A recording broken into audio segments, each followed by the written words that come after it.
A pilot study on the social value of livestock sale barns in Nebraska and the role that they play in supporting rural well-being is being conducted at the University of Nebraska-Lincoln.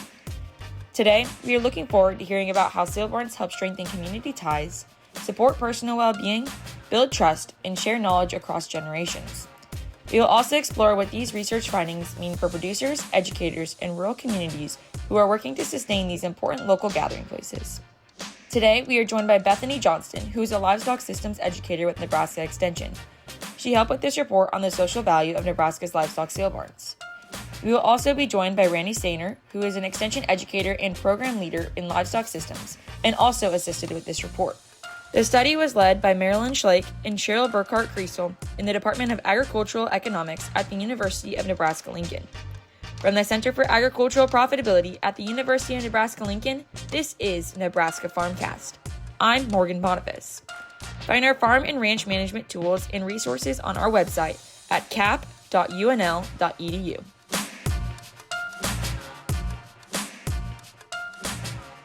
This is a grant that I was a part of. Marilyn and Cheryl were kind of the leads on it. We kind of covered the whole state, and this idea actually came about when Marilyn and Cheryl had met some researchers who had done this research in Australia on Australian sale barns.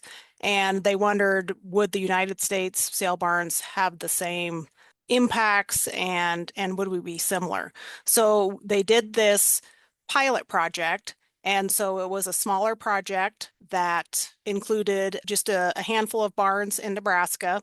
And when we think about sale barns, so you might also call these livestock markets, but it's a place where the sellers bring their cattle in. The livestock barns have an auctioneer there that will actually sell those cattle, and the buyers are either there in person or a lot of times they might be online.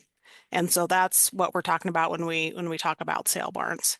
And we kind of know the economic value of this. So when animals come in and they leave, we can get a dollar amount, how many dollars went through that barn, and get that economic value.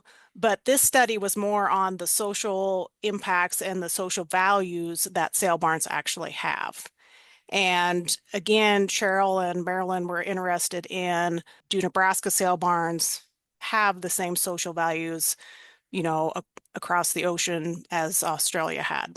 And so they did this study.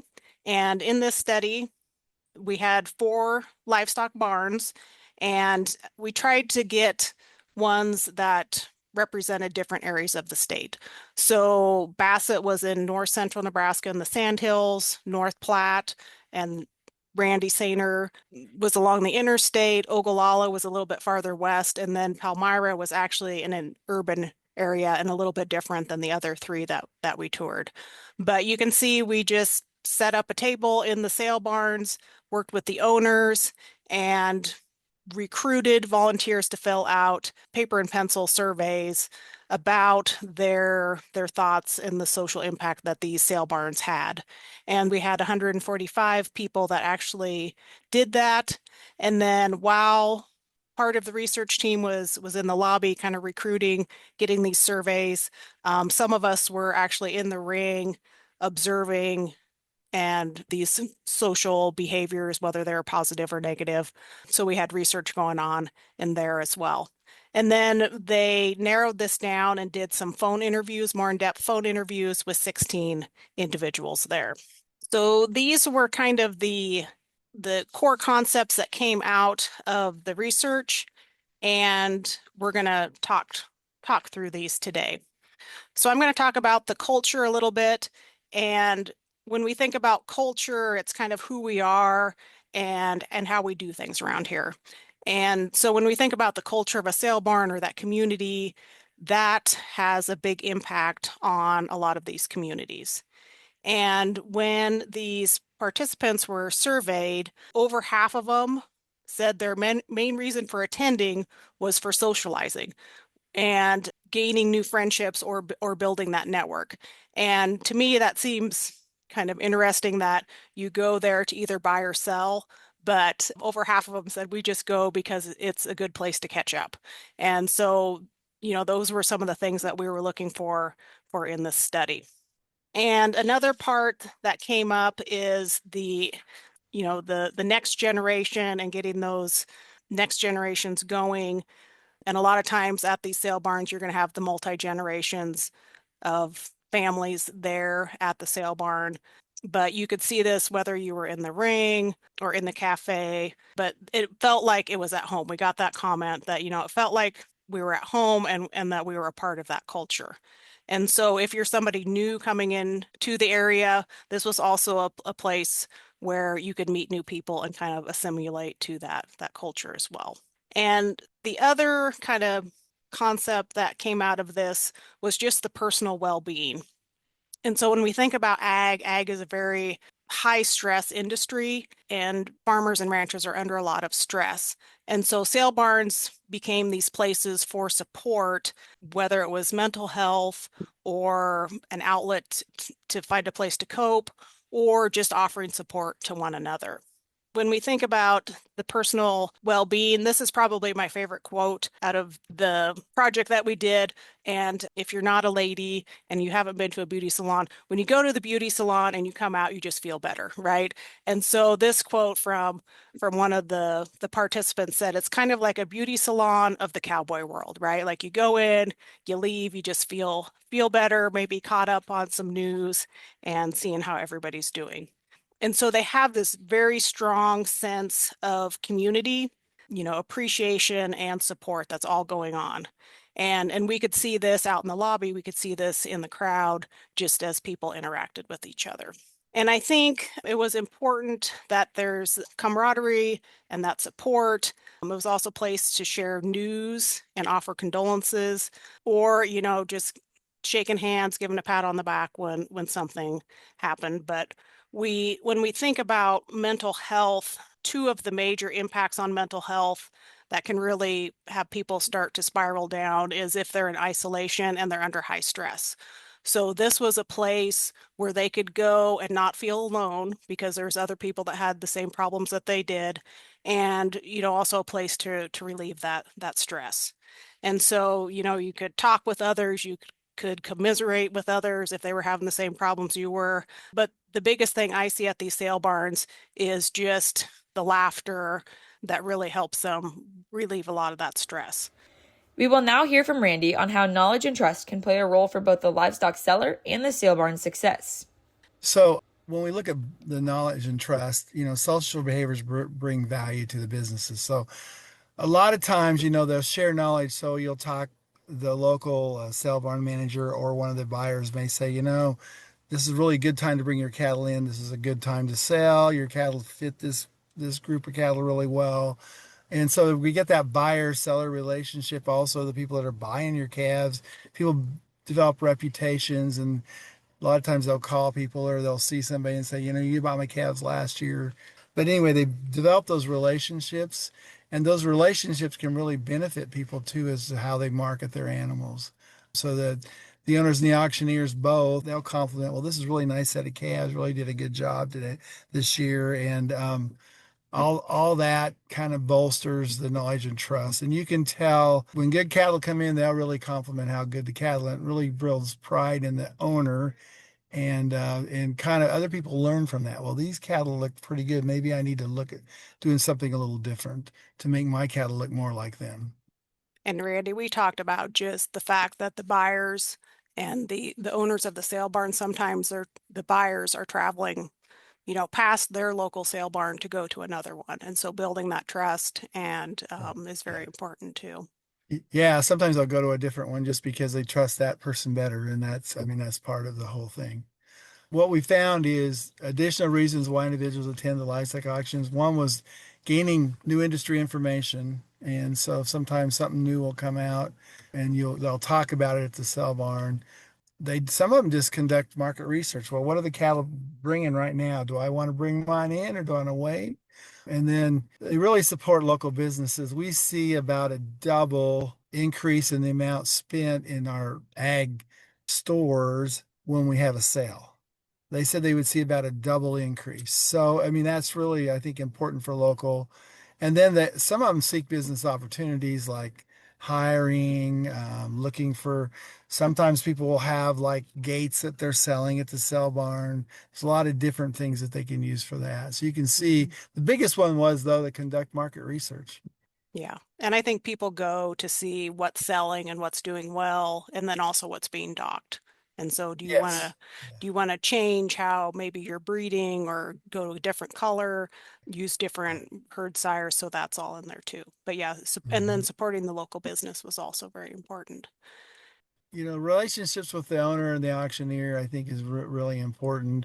And sometimes it's the field man that that goes out and talks to people, and they know your cattle. And a lot of times they'll even tell some of the local sellers that, hey, this guy's cattle are coming in.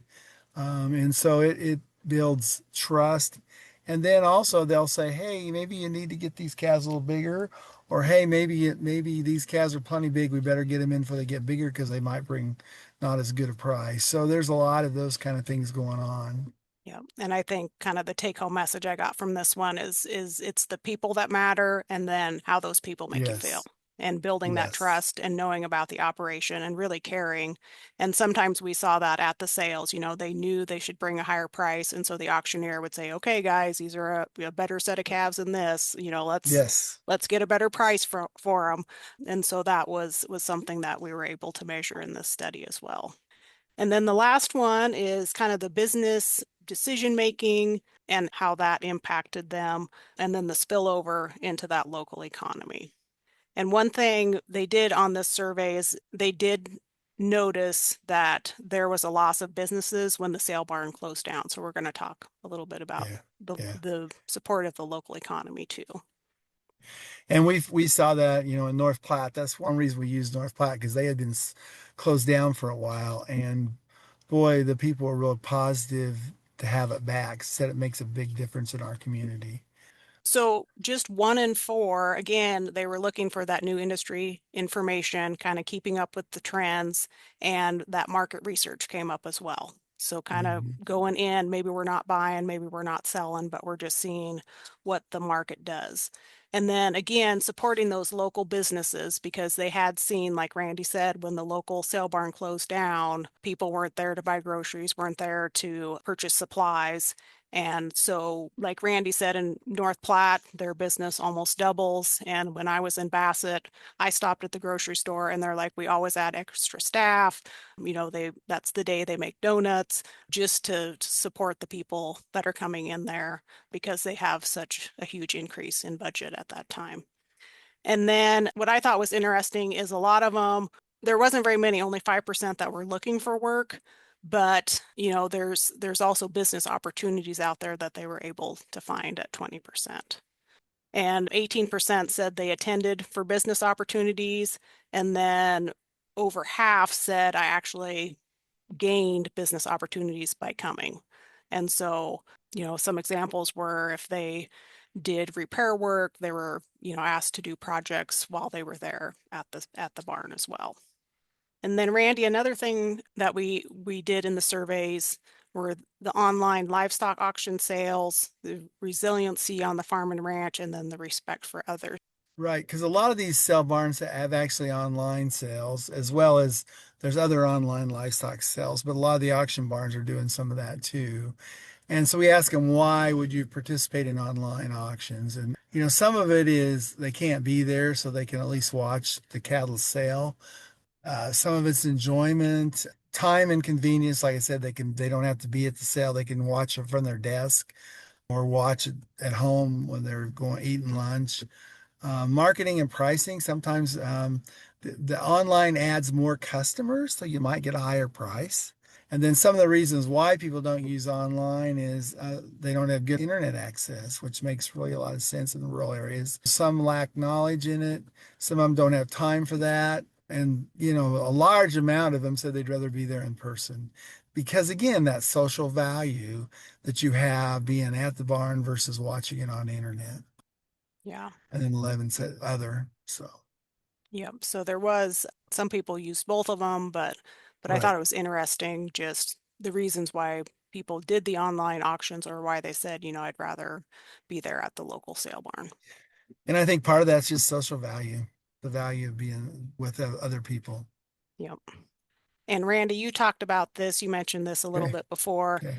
but just how much the livestock sale barn supported them, either that when they went through a disaster, and you talked about selling an animal in support for somebody that had went through some hard times. So you can see that people were able to see the value in that and again build that support of the community. Well, and it just helped the family, get through a rough situation. And other people were there to help because they could bid on them. So, yeah. Yep. So, one thing would be potential intentional mentoring for newer, younger producers, having them come in. We have done educational programs there with Extension. They've been quite successful. We probably need to look at that more. And then, the increased opportunities for business deals, we're seeing some of that. And so we need to look into that a little bit more. We want to look into, why the importance to the community within in and beyond the sale barn. And what we're seeing is some places have lost their sale barn, but if you have a sale barn in your area, and I had one of the sale barn that went through this talk with cattlemen's, and they said, I want your information, Randy, to take back to my board of directors because I think this really shows the importance of the sale barn in our community and how the community needs to stand up and support it. And the other thing is, in times of crisis, the barn's a mechanism for support. The other thing is, can we do health screenings here? Because in Australia, they did some of that. And so would this be a place where you could maybe get your blood pressure, get your sugar taken, or check for cancer, skin cancer, those kind of things? While people are there, they don't have to go to a separate stop. And so we're going to look into that with UNMC, University of Nebraska Medical Center, because we think there's potential to work together on this, and maybe we could get some help for producers and make it not so hard for them to have to go somewhere else to do it. They get it right there. And they said in Australia that's very common because it's so remote that when you go to the sale barn, they just kind of have a little health clinic there to do some of these things, and it's just part of going to the sale barn, another service that they provide. Thank you, Bethany and Randy, for sharing your insight with us today. If you are interested in learning more about the social value of Nebraska sale barns, be sure to visit our website today at cap.unl.edu.